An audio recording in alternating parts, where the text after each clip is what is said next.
Good morning students. இப்போ நம்ம பார்க்க போறது arithmetic progressionல series exercise 2.6.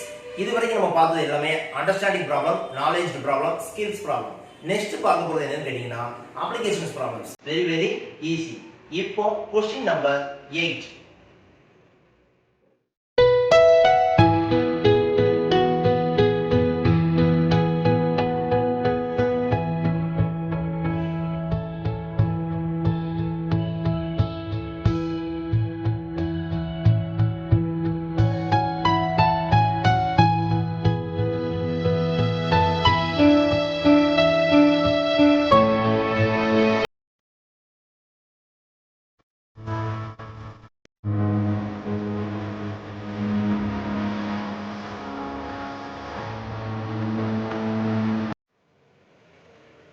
Eighth question. ஒரு லேப்டாப் வந்து பர்ச்சேஸ் பண்றாப்ல. இந்த லேப்டாப்பை இன்ஸ்டால்மெண்ட் இல்லாம பர்ச்சேஸ் பண்ணா அதோட காஸ்ட் எவ்வளவுன்னு கேட்டீங்கன்னா ₹40,000. அதுதான் சார் எழுதிருக்கேன். Cost of laptop without installment. Installment இல்லாம வாங்கினா ரெடி கேஷ் கொடுத்து வாங்கினா ₹40,000. ஸோ சேம் அதே லேப்டாப்பை நம்ம என்ன செய்யலாம்னு கேட்டீங்கன்னா இன்ஸ்டால்மெண்ட்லேயும் வாங்கலாம். எத்தனை இன்ஸ்டால்மெண்ட்னு கேட்டீங்கன்னா 10 இன்ஸ்டால்மெண்ட். சேம் அதே லேப்டாப்பை இன்ஸ்டால்மெண்ட்ல வாங்குறான். 10 இன்ஸ்டால்மெண்ட்ல என்ன செய்யறாப்ல 10 மந்த்க்குரிய இன்ஸ்டால்மெண்ட்ல என்ன செய்யறாப்ல பர்ச்சேஸ் பண்றாப்ல. சோ அப்புறம் என்ன மந்த்லி எவ்வளவு பே பண்றாப்ல? ஃபர்ஸ்ட் மந்த்ல எவ்வளவுன்னு கேட்டீங்கன்னா ₹4,800. செகண்ட் மந்த்துக்கு ₹4,750. Third month 4,700. இப்படியே ஒரு 10 இன்ஸ்டால்மெண்ட் கட்டுறாப்ல. 10 இன்ஸ்டால்மெண்ட் கட்டோம்னா அந்த லேப்டாப் முடிய அமௌண்ட் முடியும். இப்போ கொஸ்டின், அப்புறம் அந்த 10 இன்ஸ்டால்மெண்ட் கட்டினோம்னா இந்த லேப்டாப் இன்ஸ்டால்மெண்ட்ல வாங்குற நேரம் எவ்வளவு அமௌண்டா இருக்கும்? அந்த லேப்டாப்புடைய cost of money. Second question, installment இல்லாம வாங்குற நேரமும் இன்ஸ்டால்மெண்டோட வாங்குற நேரமும் இதை விட அந்த அமௌண்ட் எவ்வளவு கூட இருக்கு? இந்த ரெண்டு கொஸ்டின் தான் யாரும் ஆன்சர் கண்டுபிடிக்கணும், நம்ம கண்டுபிடிக்கணும். சோ அப்ப என்ன இன்ஸ்டால்மெண்ட் இல்லாம வாங்குற நேரம் 40,000 வந்திருக்கு. இந்த 10 இன்ஸ்டால்மெண்ட் உடைய நெட் அமௌண்ட் எவ்வளவு வருதுன்னு பார்க்கணும். இதை விட அது கூட இருந்துச்சுன்னா அதுக்கும் இதுக்கும் உள்ள டிஃபரன்ஸை யார் கண்டுபிடிக்கணும்? நம்ம கண்டுபிடிக்கணும். ஃபர்ஸ்ட் இந்த இன்ஸ்டால்மெண்ட் பாத்தீங்கன்னு வச்சுக்கோங்களேன், எந்த ஃபார்ம்ல இருக்கு? ஃபர்ஸ்ட் மந்த் பேமெண்ட் எவ்வளவு? 4,800. செகண்ட் மந்த் பேமெண்ட் எவ்வளவு இருக்கு? 4,750. தேர்ட் மந்த் பேமெண்ட் எவ்வளவு இருக்கு? 4,700. அப்புறம் என்ன பெர் மந்த் எவ்வளவு குறைஞ்சிட்டே போகுது? ₹50 என்ன செஞ்சுக்கிட்டே போகுது? குறைஞ்சிக்கிட்டே போகுது. அப்புறம் என்ன the 10 installment format AP monthly installment format AP எப்படி 4,800 plus 4,750 plus 4,700 plus அப்படியே போய் 10 டேர்ம்ஸ் எழுதிருக்கேன். ஆக்சுவலா அது 10 இன்ஸ்டால்மெண்ட். ஓகேவா? ஆனா A ஈக்குவல் டு எவ்வளவுன்னு கேட்டீங்கன்னா 4,800.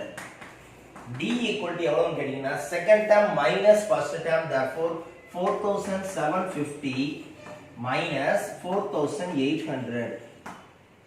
அப்புறம் D ஈக்குவல் டு எவ்வளவுன்னு கேட்டீங்கன்னா மைனஸ் 50. அப்புறம் எத்தனை டேர்ம்ஸ்னு கேட்டீங்கன்னா n equal to 10. n equal to 10.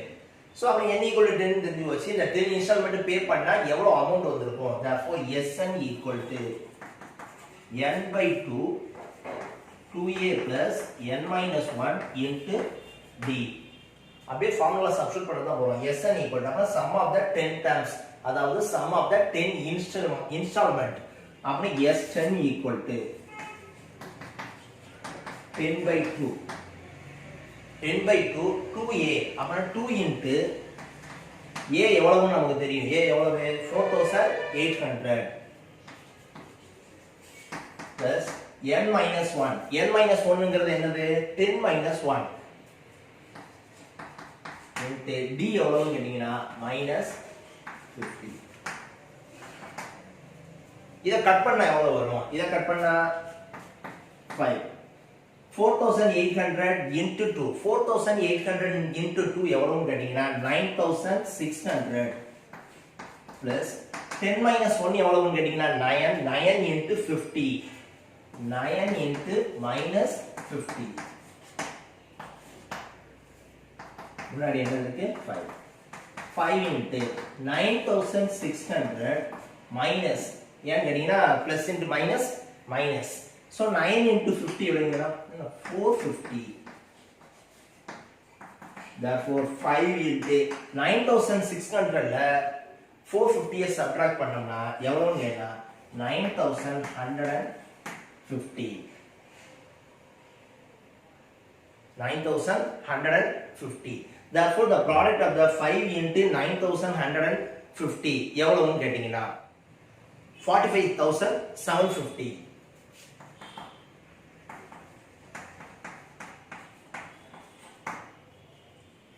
Therefore the laptop installment வாங்குற நேரம் 45750.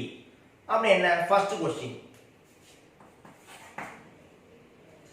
இந்த லேப்டாப்ப இன்ஸ்டால்மென்ட்ல வாங்குனா நெட் அமௌண்ட் எவ்வளவு? rupees 45750. செகண்ட் क्वेश्चन என்ன? இந்த லேப்டாப்ப இன்ஸ்டால்மென்ட் இல்லாம வாங்குற நேரமோ இன்ஸ்டால்மென்ட்டா வாங்குற நேரமோ இருக்கக்கூடிய டிஃபரன்ஸ், அதை விட நம்ம எக்ஸ்ட்ரா எவ்வளவு அமௌண்ட் கட்டியிருப்போம்? இன்ஸ்டால்மென்ட் இல்லாம வாங்குறத விட இன்ஸ்டால்மென்ட்ல வாங்குற நேரம் எக்ஸ்ட்ரா எவ்வளவு அமௌண்ட் பே பண்ணியிருப்போம்? அப்படி என்ன? 45750ங்கிறது இன்ஸ்டால்மென்ட்டோட வாங்குறது, இன்ஸ்டால்மென்ட் இல்லாம வாங்குறது 40000. therefore ரெண்டுக்கும் உள்ள டிஃபரன்ஸ் எவ்வளவுன்னு கேட்டீங்கன்னா 45750 minus 40000. therefore 5750. அப்புறம் நம்ம அந்த லேப்டாப்பை இன்ஸ்டால்மென்ட்ல வாங்குறோம்னா எக்ஸ்ட்ரா கட்டக்கூடிய அமௌண்ட் எவ்வளவுன்னு கேட்டீங்கன்னா 5750. that's all very easy question.